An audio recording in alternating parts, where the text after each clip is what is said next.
Saludos, este grupo está compuesto por María Fernanda Rodríguez, Ángel Martínez, Sergio Coco, Ana Paula Collado y Celine Núñez. Y nuestro tema a exponer son los principales inventos fotográficos. Empezaremos con una breve introducción. Primeros intentos y daguerrotipo. Las primeras imágenes fotográficas obtenidas en la historia son obra del francés Nicéphore Niepce, científico que logró resultados mediante la prolongada exposición a la luz de placas de peltre cubiertas en betún, dentro de una cámara oscura. La primera imagen obtenida así fue vista desde una ventana en Le Gras, de 1826, que es la imagen que vemos en pantalla, la cual tomó 8 horas de exposición a plena luz del día. En 1827, Niepce conoció a Louis Daguerre y firmaron un acuerdo de trabajo que le dejó a este último todo el conocimiento de las técnicas fotográficas de Niepce tras su muerte en 1833. Daguerre añadió al mecanismo una placa de plata pulida sobre la cual se producían las impresiones, reduciendo así enormemente el tiempo de exposición. Así nació el daguerrotipo. Bautizado en su nombre, esta nueva técnica permitía hacer retratos y fue una forma más conocida de fotografía durante mucho tiempo. Sin embargo, al mismo tiempo y sin conocerse, otros inventores como Hércules Florence y William Fox estaban estudiando sus propios métodos para obtener impresiones semejantes. Estas imágenes que vemos en pantalla serían imágenes del objeto en sí, del daguerrotipo, así era como se veía en ese entonces. Estos son algunos ejemplos de fotografías tomadas con esta técnica. La primera se llama El taller del artista, que es del mismo Daguerre, de 1837, y la segunda se llama París, Boulevard du Temple, en abril o mayo de 1838, por el mismo autor. El coloidón húmedo. Este procedimiento sustituyó al daguerrotipo en la segunda mitad del siglo XIX, ya que permitía realizar copias de la impresión y era mucho más económica y reducía el tiempo de exposición a unos pocos segundos. El coloidón húmedo fue inventado por Gustave Le Gray en 1850 y divulgado al año siguiente por Frederick Scott Archer. Consistía en verter un barniz llamado coloidón sobre una placa de vidrio muy limpia y pulida. El coloidón era previamente sensibilizado en nitrato de plata, expuesto todo al mismo procedimiento de la cámara oscura. Una vez realizada la captura, se procedía al revelado en sulfato de hierro amoniacal. Desde 1855, esta técnica se convirtió en la más empleada y los fotógrafos llevaban encima los implementos para fabricarla, lo cual era aparatoso e iba en contra de la fragilidad de las láminas de vidrio. Finalmente fueron desplazadas por las placas secas al gelatino bromuro. Proceso de revelado con colodión. El primer paso es verter el colodión sobre una placa de vidrio muy limpia y pulida. Luego se realiza la captura de la foto y se procede a hacer el revelado sumergiendo la placa de vidrio en sulfato de hierro amoniacal, como podemos ver en pantalla. Eso ha sido todo por mi parte, los dejo con mi compañero.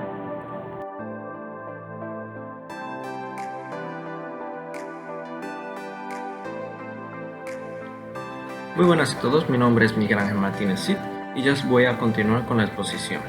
Yo les voy a hablar sobre las placas secas al galatino bromuro, inventadas en 1871 por Richard Lech Matthijs y perfeccionadas en 1878 por Charles E. Bennett. Constituían un salto adelante respecto al colodio húmedo.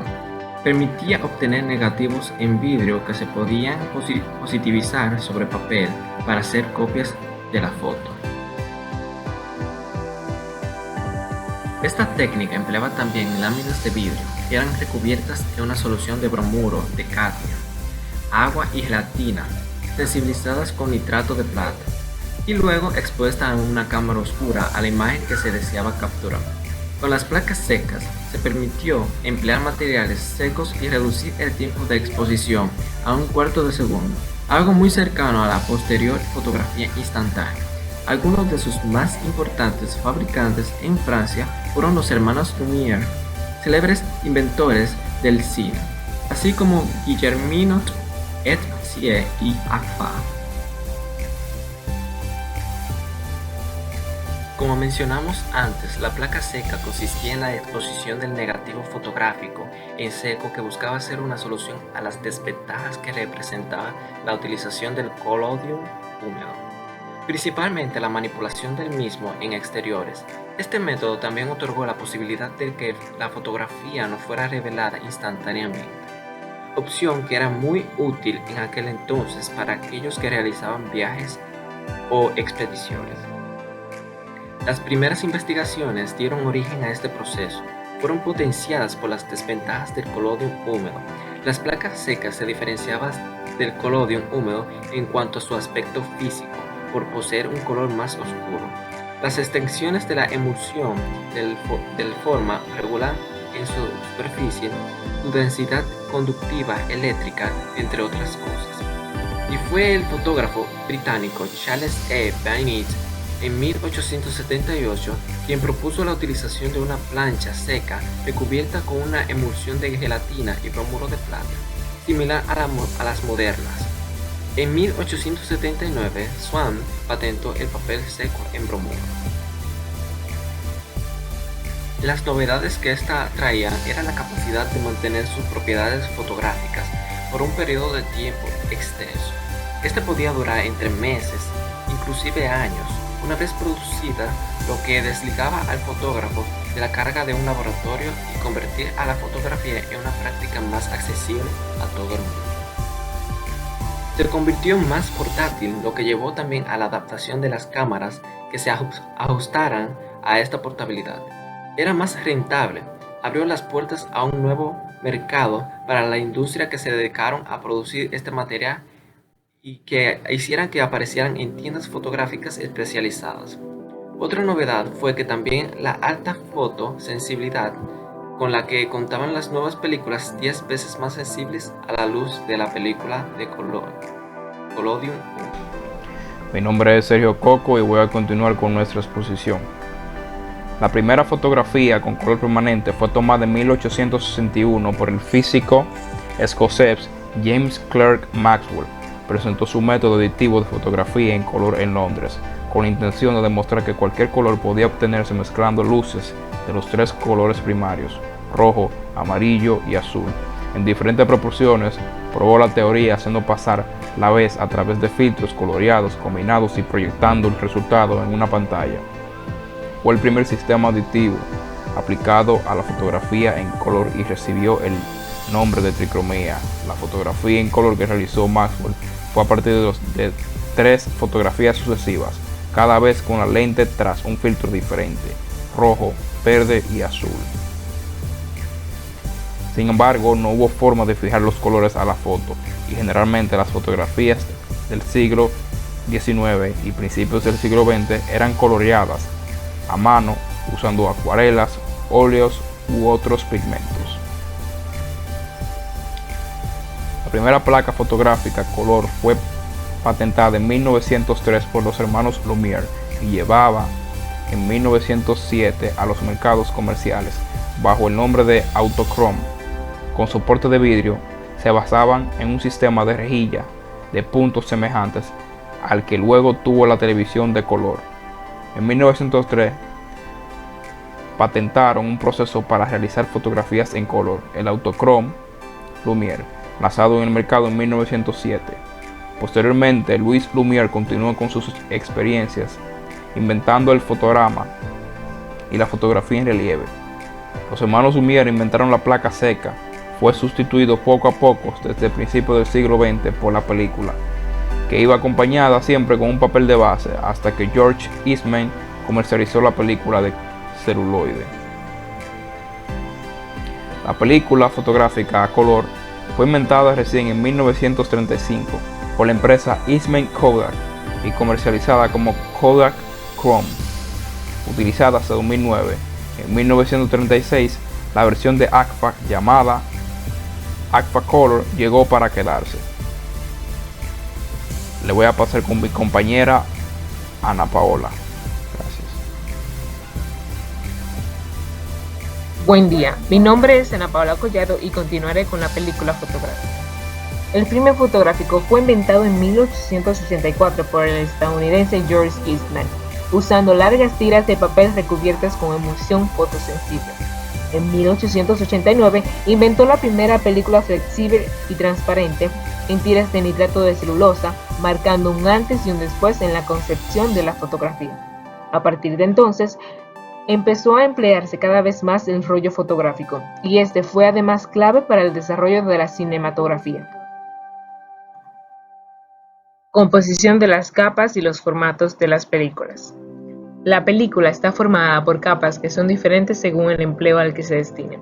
En este momento veremos esta composición. Exposición. La imagen del objeto debidamente enfocado se forma sobre la película que está situada en el plano focal.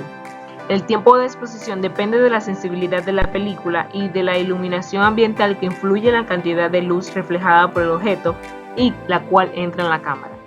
Si la luz es muy intensa, el tiempo de exposición debe ser pequeño. Revelado. El reductor ataca el grano únicamente en los puntos donde se ha comenzado la reducción por efecto de la luz durante el disparo fotográfico. Donde la luz actuó con más intensidad, se forman puntos negros sobre la película. Los puntos más negros corresponden a las partes más brillantes del objeto, que es donde llegó más luz hacia la cámara. Fijado. Cuando se aprecia un revelado suficiente, se saca del baño.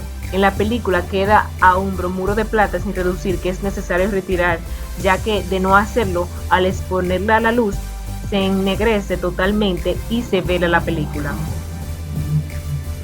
Luego, se retira sumergiendo el negativo en lo que se llama fijador. Luego de este baño se disuelve todo el bromuro de plata y en esos lugares la película queda transparente. Lavado. Se lava la película con agua que arrastra el bromuro de plata, con lo que solo queda sobre ella la capa de gelatina con zonas de plata metálica. Una vez lavado, el negativo ya no es sensible a la luz y puede sacarse de la cámara oscura sin peligro de que se vele. Positivado, impresión en papel. La imagen final sobre el papel se obtiene haciendo pasar la luz del ampliador a través del negativo. El papel sobre el que se realiza la copia está recubierto con una película de bromuro de plata en suspensión de albumina de huevo o gelatina. Una vez expuesto a la luz que pasa por el negativo, el papel se revela y se fija igual que se hizo con el negativo. El formato 35 mm. Las cámaras Leica inauguró el formato 35 mm y popularizó la fotografía. En 1920, el inventor y fotógrafo alemán Oskar Barnack introdujo al mercado la cámara Leica, que empleaba un nuevo formato de película, los 35 mm, también conocidos como formato Leica o formato Barnack. Este formato revolucionó la industria fílmica y del cine. Este consistía en una película pequeña del formato de 35 mm de ancho con una relación de aspecto de 3:2 y un tamaño en la diagonal de unos 43 mm. Pensado inicialmente para el cine, abarrotó enormemente los costos de fabricación de las cámaras y permitió su popularización, naciendo así los fotógrafos aficionados. En este momento los dejo con mi compañera. El flash o iluminador se empezó a usar a principios del siglo XX. Consistía en una mezcla de polvos finos de magnesio que se encendían con un detonador, produciendo una pequeña explosión que iluminaba los alrededores, pero también una nube de gases tóxicos. Por esta razón, en 1930, se inventó la lámpara de flash o flash de bombilla, un aditamiento inicialmente externo que emplea electricidad para generar la descarga de luz. El primer flash incorporado en una cámara manual, flash de xenón, apareció en la segunda mitad del siglo.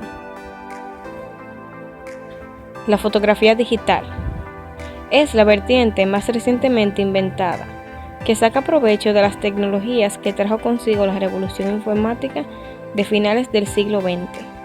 Permitió, entre otras cosas, la supresión del rollo fotográfico y de toda forma de revelado químico, guardando las imágenes directamente en formato electrónico o computarizado. Así no hace falta escanear o digitalizar las imágenes y además se les puede intervenir empleando software especializado. Por si fuera poco, las cámaras digitales permiten previsualizar la foto y decidir si conservar o tomarla de nuevo. Además, nos brindan ayuda electrónica de toda índole, como autofoco, corrección de ojos rojos, etc.